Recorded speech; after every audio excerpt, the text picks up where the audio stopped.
Exegese sem exegese, mais um vídeo para o canal para a gente analisar a questão da leitura da Bíblia e os pontos que estão relacionados a isso, a ideia da formação do leitor, a ideia que ou as ideias que envolvem de fato a leitura ou a arte de ler.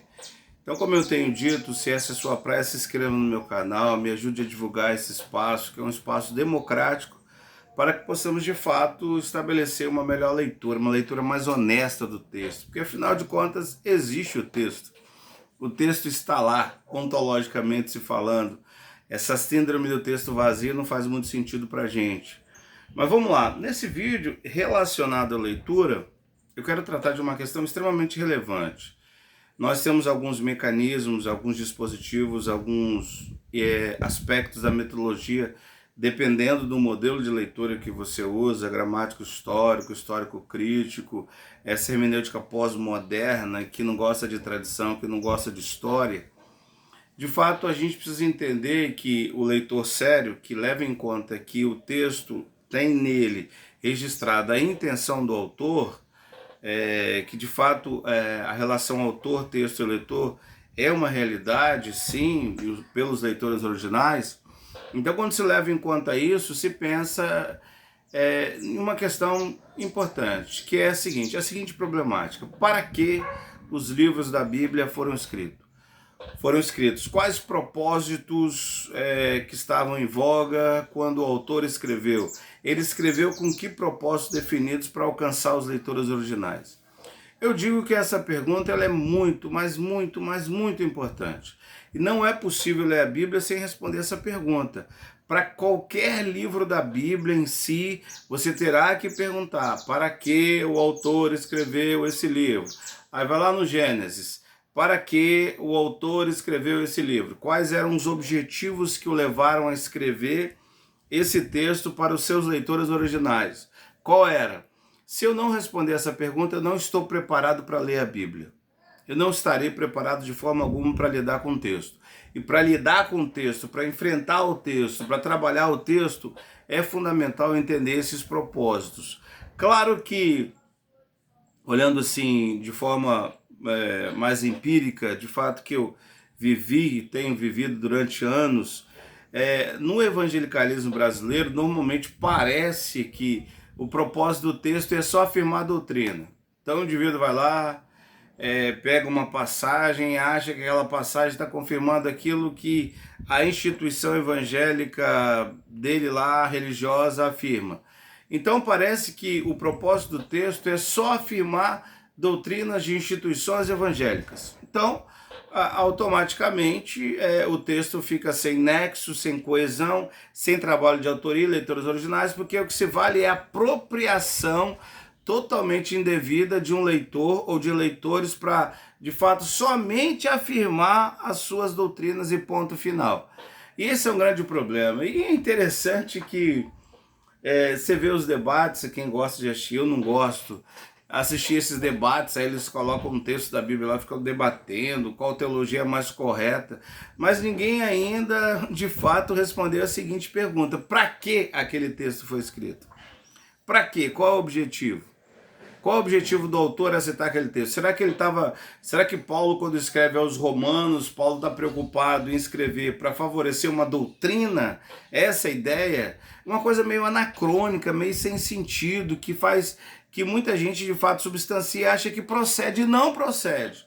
Essa não é a ideia. Então, a gente precisa, de fato, como leitores, saber ou estar claro para nós que de fato o texto exige de nós a ideia do propósito pelo qual o texto foi escrito. Eu quero usar aqui, só como laboratório, a carta de Paulo aos Romanos.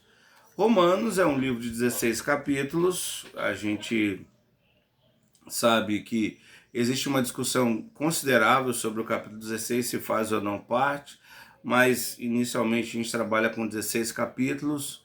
Então é um texto que, Romanos é uma carta que tem sido muito trabalhada, muito discutida ao longo dos séculos. Inclusive eu tenho um comentário de Martim Lutero aqui de 1522 em espanhol. Vem sendo discutido há muito tempo. O Lutero aqui cita demais Agostinho. Então, é um texto, de fato, que importante, relevante, traz informações singulares sobre o que Paulo ensinava.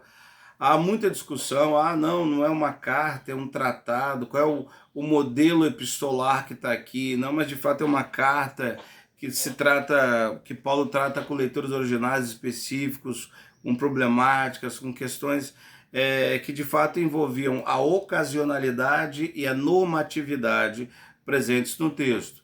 Então eu quero ler essa carta aqui como laboratório, só pensando como laboratório. Eu preciso ler. De fato, existem alguns âmbitos, algumas portas que nós vamos entrar. A ideia do argumento do livro inteiro, a gente vai ter que ler o livro inteiro, porque uma carta não se lê pela metade. Ter ideia de realmente como está funcionando a exposição de Paulo, pela coesão, que é algo extremamente importante para a leitura, compreendendo de fato o que é proeminência nas passagens, entendendo como é que o discurso é desenvolvido ao longo da carta, os marcadores de início, as relações, a situação que está em voga, todos os elementos são importantes. Agora, como eu estou trabalhando a questão do propósito, eu vou ter que perguntar ao texto, para que Paulo escreveu Romanos? Para quê? Qual o objetivo? Então, aqui, claro que para responder essa pergunta, você precisará, claro, de ler o texto, não há como trabalhar com texto sem ler. E quando eu falo ler, não é juntar as sílabas, não, é ler com ferramentas oriundas da hermenêutica, é uma leitura orientada pelo modelo, por exemplo, gramático histórico. Então você entende os dispositivos que o gramático histórico usa para se ler o texto. Isso que é a leitura. Você irá ler numa hermenêutica bem indutiva, que você trabalha a hermenêutica. De outro lado, você terá que consultar alguns eruditos. Exemplos, como James Dunn, escreveu o comentário dele de Romanos em 1988, bem antigo. A gente no Brasil é tão atrasado. Para quem não lê inglês, pelo menos, vai ter que ler as obras. Algumas nem nunca foram traduzidas para o português, então a gente está muito atrasado. Então, de fato, será importante entender uma literatura de um erudito como James Dunn, John Murray e tantos outros de introdução ao Novo Testamento. Normalmente, essas literaturas trabalham com a questão do propósito. Elas elucidam isso, elas mostram isso. Então, exemplo, aqui o James Dunn, citando aqui só um exemplo, o James Dunn entende que Romanos tem um triplo propósito, que é um propósito missionário, é um propósito apologético e é um propósito pastoral. James Dunn trabalha com 3 propósitos aqui: o propósito missionário, o propósito apologético e o propósito pastoral. Então, de onde ele tira isso? Exemplo, Romanos capítulo 15, verso 18. Nesse sentido, o evangelho universal serve como ponto de partida para a argumentação usada por Paulo aqui. O campo de trabalho vai ser mudado, como diz o capítulo 15, verso 18 em diante. A gente, ao fazer essa leitura, nós vamos perceber, estou até abrindo aqui, para a gente olhar também, quando Paulo fala que de fato agora ele pensa em fazer uma viagem para a Espanha, capítulo 15, verso 24, pois espero de passagem estarei convosco que para lá seja por vós encaminhado, depois de haver desfrutado um pouco da vossa companhia. Então, na verdade, Paulo, uma das questões que envolveu o propósito tem a ver com Roma ser como base de apoio para a continuação do evangelho ou da pregação do evangelho, já que Paulo entendia que ele era apóstolo dos gentios.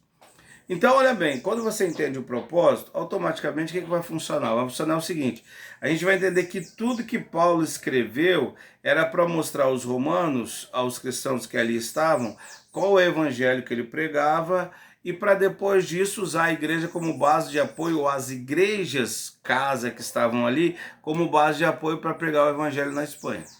Então o propósito serve para explicar por que todo o texto foi escrito. Além disso, no propósito apologético, Paulo apresenta-se um completo entendimento do evangelho e, de fato, ele queria conseguir a aceitação do seu entendimento pelos crentes da cidade, já que Roma era a capital do império. Então, desde o início lá, no capítulo 1, versos 16 e 17, quando Paulo, de fato, coloca lá o que realmente o tema da carta, O Evangelho é o poder de Deus para a salvação de todo o que crê. A justiça de Deus se revela no Evangelho, por isso que o Evangelho é o poder de Deus para a salvação de todo aquele que crê. Então, o propósito apologético tem a ver com convencimento, ou exposição, ou, de fato, compartilhamento do Evangelho que Paulo pregava. A igreja precisava entender isso. E, além disso, é interessante que no capítulo 16 de Romanos, Paulo diz: noteis bem aqueles, capítulo 16, verso 17, aqueles que provocam divisões, escândalos, de acordo com a doutrina que aprendestes. De acordo com a doutrina que aprendestes, afastai-vos deles. Então, essa ideia da exposição do Evangelho tem a ver com um propósito apologético de defesa do Evangelho que Paulo pregava. E, finalmente, esse propósito pastoral que o James Dunn trabalha, principalmente a partir do capítulo 16 de Romanos.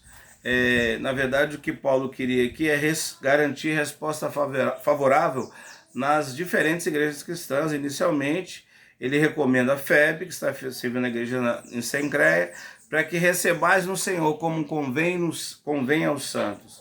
E, de fato, essa ideia pastoral vai permear todo o capítulo 16 com saudai, saudai, saudai, saudai. Então, com isso, a gente consegue trabalhar um tipo de leitura em que os propósitos servem como um guarda-chuva maior e os textos vão se acomodando ao propósito. Eu posso perguntar bem assim: para que Paulo está escrevendo Romanos? Qual o objetivo? Por que ele fala do Evangelho? Por que ele fala da ira de Deus? Por que da ira de Deus sobre os gentios? A ira de Deus sobre os judeus? Por que ele fala da justiça de Deus? Por que Paulo vai falando tudo isso? Para, de fato, mostrar aos romanos o evangelho que ele pregava e conseguir o apoio deles para continuar a pregar o evangelho. Para defender o evangelho que era singular na sua hermenêutica, na sua interpretação. O que era o evangelho para Paulo? Ele está defendendo diante dos romanos. O propósito pastoral é justamente alcançar as igrejas, principalmente a partir do capítulo 16. Então, faz muito sentido isso, porque agora eu vou poder ler com uma ótica mais clara, garantido a razão ou um propósito pelo qual o texto está lá escrito. Aí, dessa forma, a minha leitura vai funcionar. Não estou dizendo que a tradição não é importante, tá? Não estou negando a tradição. Estou dizendo que a tradição ela é importante, ela é fundamental.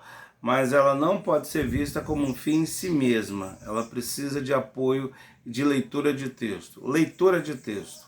Leitura.